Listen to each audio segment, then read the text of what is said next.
بسم اللہ الرحمن الرحیم الحمد للہ رب العالمین وصلی اللہ علی نبینا محمد وعلی آلہ واصحابہ اجمعین۔ پیارے بھائیوں اور عزیز بہنوں، السلام علیکم ورحمۃ اللہ وبرکاتہ۔ اولاد والدین کی آنکھوں کی ٹھنڈک، زندگی کی خوشی اور مستقبل کی امید ہے۔ انسان کے گھر کی رونق اولاد سے ہے،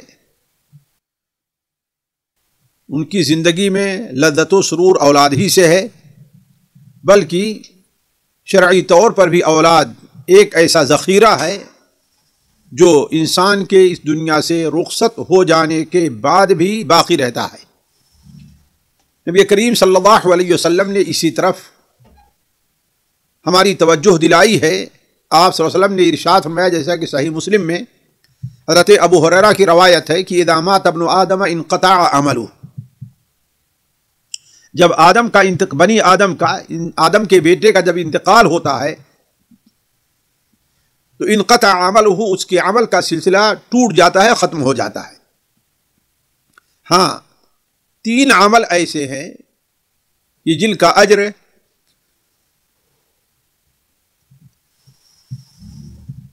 تین قسم کے عمل ایسے ہیں کہ جن کا اجر باقی رہتا ہے اور اس کا فیض انسان کے اس دنیا سے چلے جانے کے بعد بھی انسان کو پہنچتا ہے۔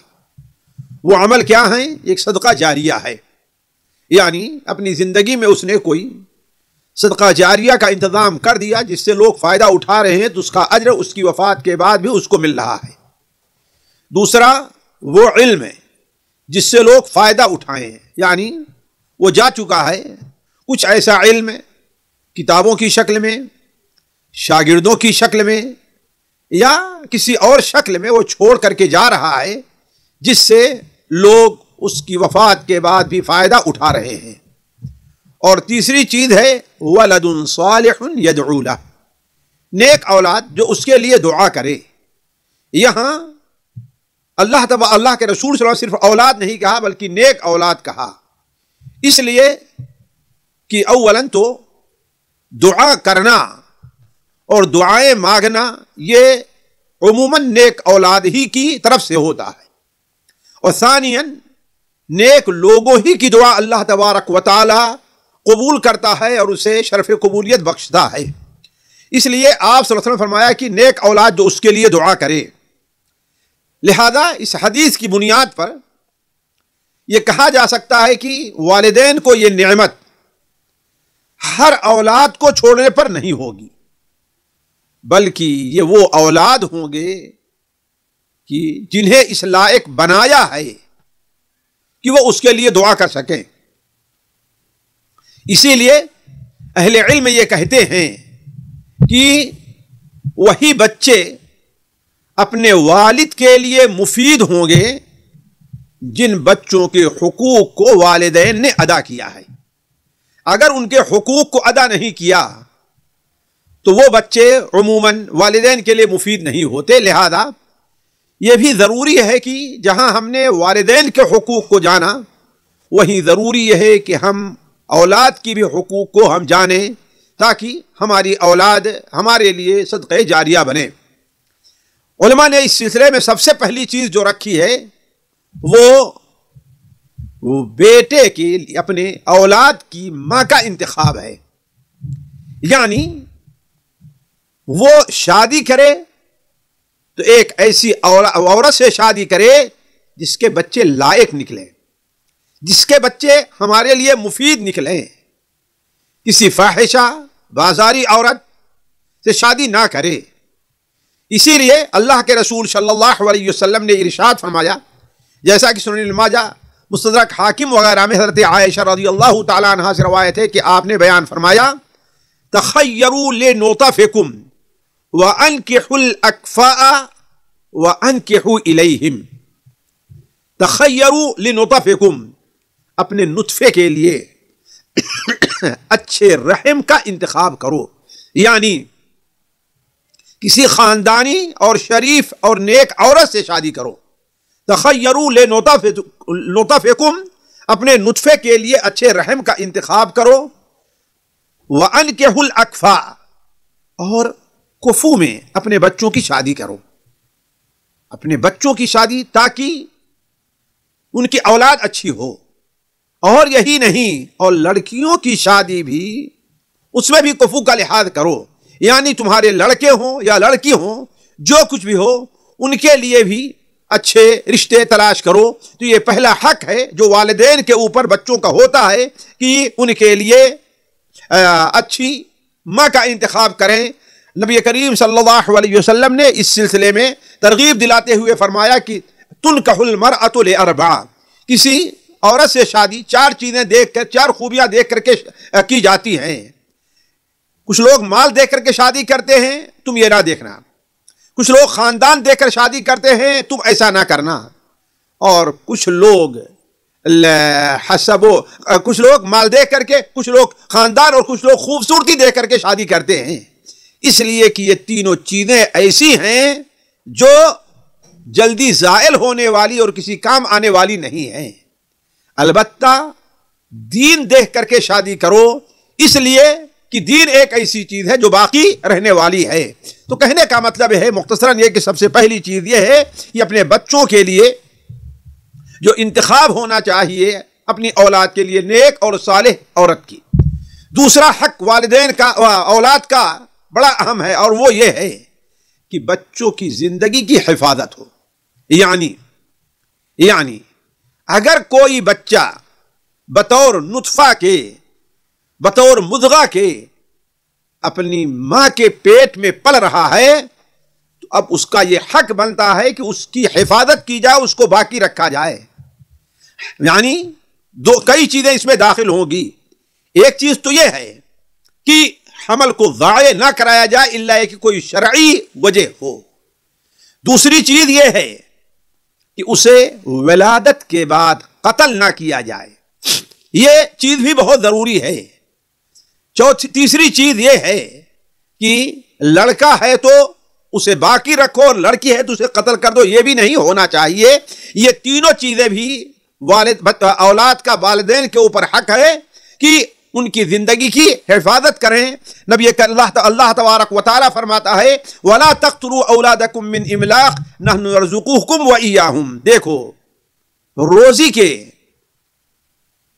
تنگ دستی کے ڈر سے اپنی اولاد کو قتل نہ کرو، اس لیے کہ روزی دینا میرا کام ہے، جیسے ہم تم کو روزی دیتے ہیں ویسے ہم انہیں بھی روزی دیا کرتے ہیں۔ تو کہنے کا مطلب یہ ہے کہ بچوں کا یہ حق ہے کہ انہیں ضائع نہ کیا جائے۔ آج کی زندگی میں بچوں کا یہ حق چھینا جا رہا ہے، اور بڑی دلیری کے ساتھ چھینا جا رہا ہے، جو نبی کریم صلی اللہ علیہ وسلم کی تعلیم کے سراسر خلاف ہے۔ حضرت عبداللہ بن مسعود رضی اللہ تعالیٰ عنہ کی روایت صحیح بخاری وغیرہ میں ہے کہ آپ صلی اللہ علیہ وسلم سے انہوں نے سوال کیا کہ اے اللہ کے رسول صلی اللہ علیہ وسلم، اللہ تعالیٰ کے نزدیک سب سے بڑا گناہ کیا ہے؟ تو اللہ کے رسول صلی اللہ علیہ وسلم نے جواب دیا ان تجعل للہ ندا وہو خلقک۔ سب سے بڑا گناہ یہ ہے کہ اللہ تعالیٰ نے تجھے پیدا کیا ہے، وہی تمہارا خالق ہے، لیکن اس کے باوجود تم اس کے ساتھ کسی اور کو اس کی ربوبیت میں، اس کی الوہیت میں شریک کرتے ہو۔ تو حضرت عبداللہ مسعود نے کہا اے اللہ کے رسول، اس کے بعد سب سے بڑا جرم کیا ہے؟ تو آپ نے فرمایا وَأَن تَقْتُلَ وَلَدَكَ تَخَافُ أَن يَطْعَمَ مَعَكَ، اس ڈر سے کہ تیرا بیٹا تیرے ساتھ کھائے گا۔ آج ہم پرورش نہیں کر پاتے، کئی بچے رہتے ہیں، ہم ان کا بوجھ نہیں اٹھا پاتے۔ اس قسم کے کتنے ہیلے ہیں، ہماری صحت اس کا جواب نہیں دیتی، ساتھ نہیں دیتی ہے۔ کتنے بہانوں سے آج اس دنیا کے اندر ہزاروں بلکہ لاکھوں بچے روز آنا انہیں قتل کر دیا جاتا ہے، جو اسلام کی نظر میں یہ دوسرا بڑا گناہ ہے شرک کے بعد کہ کسی بچے کو قتل کر دیا جائے۔ تیسرا جو حق بنتا ہے بچوں کا وہ رضاعت کا ہے اور حضانت کا ہے، یعنی بچپن اور بلوغت کے مرحلے تک پہنچنے تک، بچپن میں اور بلوغت کے مرحلے تک پہنچنے تک والدین کی ذمہ داری ہے کہ بچوں کے کھلانے پلانے کا انتظام کریں۔ والوالدات یرضعن اولادہن حولین کاملین لمن اراد ان یتم الرضاعہ۔ اللہ کے رسول صلی اللہ علیہ وسلم اللہ تبارک و تعالیٰ ارشاد فرماتا ہے کہ اور مائیں اپنے بچوں کو پورے 2 سال دودھ پلائیں۔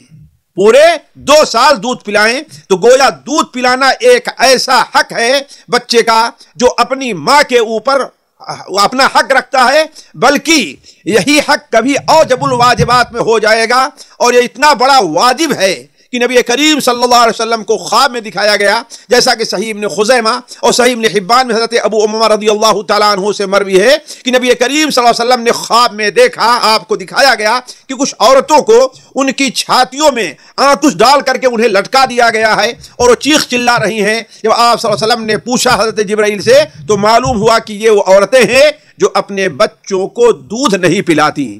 تو یہ حق والدین کے اوپر عموماً اور والدہ کے اوپر خصوصاً بہت بڑا ہے کہ اپنے بچوں کو دودھ پلانے کا اور ان کی پرورش کا اہتمام کریں۔ اگر اس سلسلے میں کوتاہی ہوتی ہے تو یہ بہت بڑا جرم اور گناہ ہوگا۔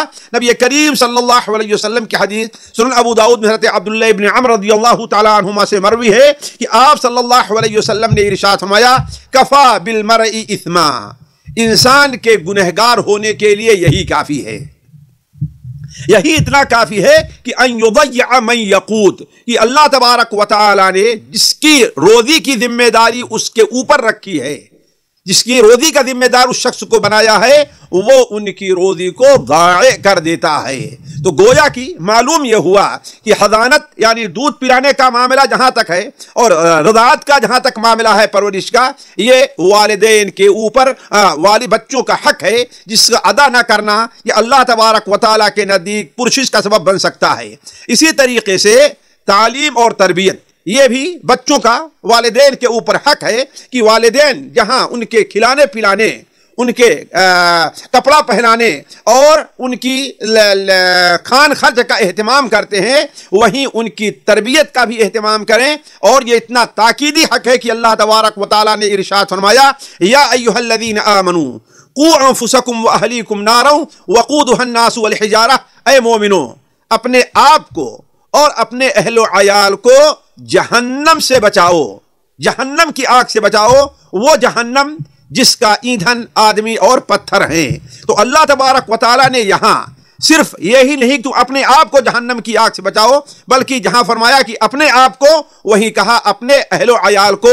اسی لیے نبی کریم صلی اللہ علیہ وسلم نے ارشاد فرمایا کہ الا کلکم راع وکلکم مسئول عن رعیتہ، تم میں کا ہر شخص ذمہ دار ہے اور ہر شخص سے اس کی ذمہ داری کے بارے میں پوچھا جائے گا۔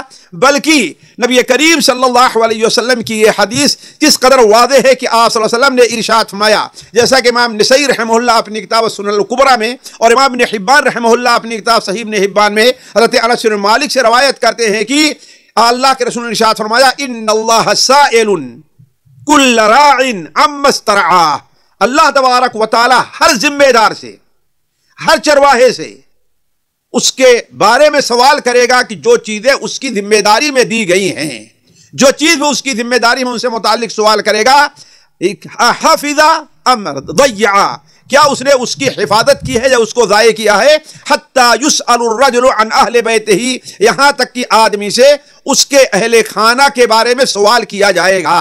تو یہ بات واضح رہنی چاہیے کہ اولاد کی تعلیم اور تربیت، خصوصاً ایسی تعلیم اور تربیت جس ماحول میں رہ رہا ہے، جس ماحول میں ہے، اس ماحول کے لحاظ سے اسے تعلیم اور تربیت دینا، یہ والدین کے اوپر بچوں کا حق ہے۔ اگر اس سلسلے میں انہیں کچھ سختی بھی کرنی پڑے تو اس سے بھی کوتاہی نہیں کرنی چاہیے۔ نبی کریم صلی اللہ علیہ وسلم کی حدیث ہے کہ مروا اولادکم بالصلاۃ وہم ابناء 7 سنین، بچے 7 سال کے ہو جائیں تو انہیں نماز کا حکم دو، انہیں وضو سکھاؤ، نماز پڑھنا سکھاؤ، اور اگر 10 سال کے ہو جائیں وہ نماز نہیں پڑھتے ہیں تو وَضْرِبُوهُمْ عَلَيْهَا، اس پر انہیں سرزنش کرو، انہیں مارو، انہیں سزا دینی پڑے، تو اس سے بھی تمہیں کوتاہی نہیں کرنی چاہیے۔ وَفَرِّقُوهُمْ بَيْنَ فِي الْمَضَاجِعِ بَيْنَهُمْ، اور ان کے بستر کو ایک دوسرے سے الگ کر دو۔ تو کہنے کا مطلب یہ ہے کہ اولاد کی تربیت میں اگر انسان کو کوئی کوتاہی کرنی پڑتی ہے، کوئی سختی بھی کرنی پڑے، انہیں مارنے کی، ان کے کھانے کو روک دینے کی، انہیں سزا دینے کی، تو اس سے بھی کوئی کوتاہی، اس میں بھی کمی نہیں کرنی چاہیے، اس میں کوتاہی نہیں کرنی چاہیے۔ کیوں؟ اس لیے کہ ان کی تربیت ہمارا حق ہے۔ اسی طریقے سے بچوں کا ایک حق یہ ہے کہ عقیقہ اور نام رکھنا، یعنی جب بچہ پیدا ہو جائے تو اس کا عقیقہ کیا جائے۔ عقیقہ آپ جانتے ہیں کہ عقیقہ یہ ہے کہ ایک لڑکے کی طرف سے دو جانور اور لڑکی کی طرف سے ایک جانور اللہ تبارک و تعالیٰ کے شکریہ کے طور پر ادا کرنا ہے۔ بلکہ یہ معاملہ اتنا تاکیدی ہے، حتیٰ کہ بعض علماء نے واجب قرار دیا ہے کہ اگر کوئی والد اپنے بچوں کا یہ حق ادا نہیں کرتا ہے تو قیامت کے دن وہ اپنے بچوں کی سفارش کا حقدار بھی نہیں ہوگا، جیسا کہ نبی کریم صلی اللہ علیہ وسلم کی حدیث مسند احمد وغیرہ اور سنن ابو داؤد وغیرہ میں بڑے واضح طور پر موجود ہے کہ آپ نے بیان فرمایا کل غلام رہینۃ بعقیقتہ، ہر بچہ اپنے عقیقہ کے عوض مرہون رہا کرتا ہے، یعنی اگر عقیقہ کر دیا گیا تو گویا وہ رہن سے الگ چھوٹ گیا ہے، اسے جو اب تک وہ مرہون یعنی اسے کسی کے گویا کی ودیعت پہ رکھا گیا تھا اسے چھڑا لیا گیا ہے۔ اسی معنی میں حنبل رحمہ اللہ کہتے ہیں کہ گویا وہ والدین کی سفارش کرے گا اور جو عقیقہ نہیں کرتا وہ اس کی سفارش نہیں کرے گا۔ تو کہنے کا مطلب ہے کہ عقیقہ کرنا یہ بھی اولاد کا والدین کے اوپر حق ہے، اور نام رکھنا بھی۔ نام رکھنے میں یہ اصل نام جو ہے یہ والد کا حق ہے کہ والد ہی کا حکم چلے گا، والد ہی کی رائے کو اوپر رکھا جائے گا اپنے بچے کا نام رکھنے میں۔ اور نام رکھنے سے متعلق نبی کریم صلی اللہ علیہ وسلم کی جو تعلیمات ہیں ان میں ایک چیز بہت اہم ہے کہ نام رکھا جائے تو ایسا نام رکھا جائے جو آسان ہو، نام رکھا جائے تو ایسا جائے جو معنی کے لحاظ سے ہو۔ اسی لیے دیکھیں کہ نبی کریم صلی اللہ علیہ وسلم نے اپنی زندگی میں بہت سے ایسے لوگ جن کے نام معنی کے لحاظ سے اچھے نہیں تھے یا شریعت کے لحاظ سے اس میں کسی بھی قسم کی کمی تھی، کوتاہی تھی یا کوئی خرابی تھی، تو آپ صلی اللہ علیہ وسلم نے ان کے ناموں کو بدل دیا ہے۔ تو نام رکھنا اور اچھا نام رکھنا یہ بھی بچوں کا والدین کے اوپر حق ہے۔ نبی کریم صلی اللہ علیہ وسلم کی حدیث ہے کہ کل غلام رہینۃ بعقیقتہ یتذبح عنہ یوم سابعہ ویسمى فیہ ویحلق، یعنی رأسا، یعنی اس دن جو ہے اس کا نام رکھا جائے گا اور اس کا سر چھلایا جائے گا۔ تو گویا اولاد کا ایک حق یہ ہے کہ اس سلسلے میں ان کا عقیقہ کیا جائے اور ان کا اچھا نام رکھا جائے۔ ایک اور حق ہے جس سلسلے میں بڑی کوتاہی ہوا کرتی ہے، اور وہ یہ کوتاہی ہے کہ عدل اور مساوات۔ اپنی اولاد کے درمیان اللہ تبارک و تعالی نے عدل کا اور مساوات کا حکم دیا ہے۔ اس کا معنی یہ ہے کہ والدین اپنی اولاد کے بارے میں ہبہ وغیرہ وہ چیز جو ان کا کسی بھی طریقے سے حق نہیں بنتا ہے، بلکہ یہ ان کا ایک گویا کہ ان کا جو ہے ایک اضافی کوئی چیز دی جا رہی ہے، کوئی ہدیہ کے طور پر، کوئی تحفہ کے طور پر دی جا رہی ہے، یہ اس سلسلے میں ایک واجبی حق ہے۔ حتیٰ کہ علماء یہ کہتے ہیں کہ محبت کے اندر بھی دونوں کو برابر کا حق دیا جائے گا۔ نبی کریم صلی اللہ علیہ وسلم کے زمانے میں ایک ایسا واقعہ پیش آیا جو اس سلسلے میں بالکل واضح ہے، وہ حضرت نعمان بن بشیر رضی اللہ تعالیٰ عنہ کا واقعہ ہے۔ حضرت نعمان بن بشیر رضی اللہ تعالیٰ عنہما ان صحابہ میں ہیں جو خود اور ان کے والد اللہ کے رسول کی صحبت کا شرف انہیں حاصل ہوا تھا۔ وہ بیان کرتے ہیں کہ میری ماں نے، یہ حدیث صحیح بخاری وغیرہ میں ہے، میری ماں نے میری والد سے یہ مطالبہ کیا اور ضد کیا کہ میرے والد مجھے کوئی ایسی چیز بطور ہبہ کے دیں، یعنی مثال کے طور پر کھانے کا ہے، لباس کا معاملہ ہے، رہائش کا معاملہ ہے، یا ہر بچے کی جو اپنی ضرورت ہوتی ہے اس کے علاوہ کوئی چیز میری والدہ چاہتی تھی کہ مجھے دیگر ہمارے بھائیوں سے الگ دے دیا جائے۔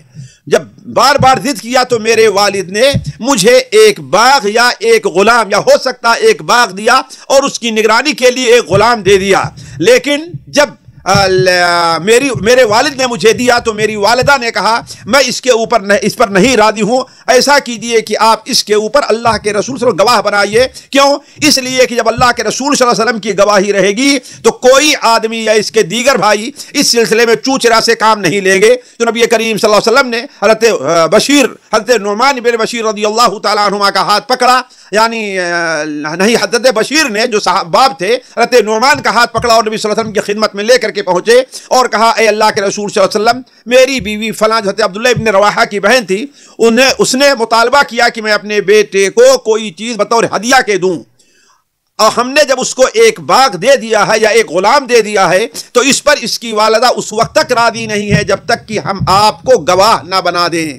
آپ صلی اللہ علیہ وسلم نے یہ بات سنی اور فرمایا اے بشیر کیا تمہاری اور بھی اولاد ہے، تمہارے اور بھی بیٹے ہیں؟ حضرت بشیر نے کہا اے اللہ کے رسول ضرور ہمارے بیٹے ہیں۔ تو آپ نے فرمایا کہ کیا تم نے ہر ایک کو ایسے باغ اور غلام دیا ہے؟ ہمارے والد نے کہا کہ نہیں۔ تو آپ نے فرمایا کیا تم نہیں چاہتے کہ تمہاری ساتھ حسن سلوک میں تمام برابر کے شریک رہے؟ تو حضرت بشیر نے کہا یقیناً۔ تو آپ نے فرمایا یہ ظلم ہے اور میں ظلم کے اوپر گواہ نہیں بنتا، یہ ظلم ہے، میں ظلم پر گواہ نہیں بنتا۔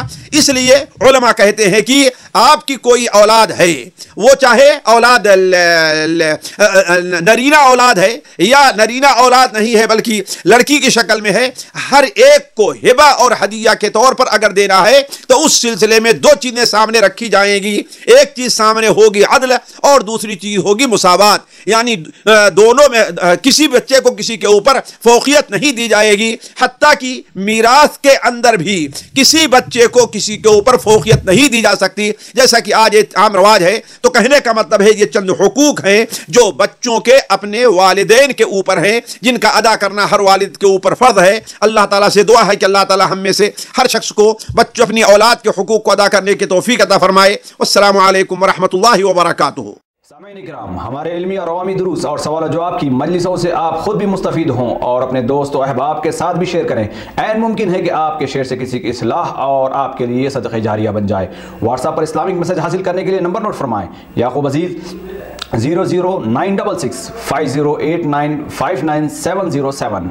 واٹس ایپ سوال و جواب گروپ میں ایڈ ہونے کے لیے نمبر نوٹ فرمائیں: عبدالسلام عمری 00966 502627 نمبر بھیجتے ہوئے نام اور پتہ ضرور لکھیں۔